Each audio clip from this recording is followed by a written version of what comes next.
শায়েখ আহমদুল্লাহর একটা প্রশ্ন উত্তর দেখছিলাম, সেখানে শায়েখ উত্তর দিয়েছেন, একজন জিজ্ঞাসা করছে যে কেউ যদি তার শরীরের কোনো কাপড় নাপাক হয়ে যায়, তাহলে ওই কাপড় যদি সে ওয়াশিং মেশিনের মধ্যে দেয়, আর আরো কতকগুলা কাপড় আছে যেই কাপড়গুলাতে সরাসরি নাপাক লাগে নাই, তাহলে একটা কাপড় নাপাক আর একটা কাপড় পাক, দুইটা মিলে ওয়াশিং মেশিনে, এখন এটার হুকুম কি হবে?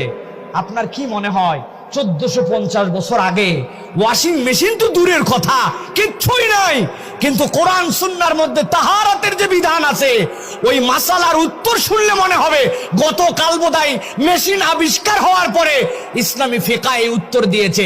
আল্লাহ বলছেন ওয়া আহসানা তাফসীরা, বান্দা না বুঝলে তোমার জ্ঞানের অভাব, কিন্তু যা লাগবে সবগুলা কোরআনের মধ্যে আল্লাহ ঢুকায় দিয়েছেন। সুবহানাল্লাহ। করোনার মধ্যে আপনাকে আমাকে হাত ধোয়া শিখালো, হাত ধুবেন।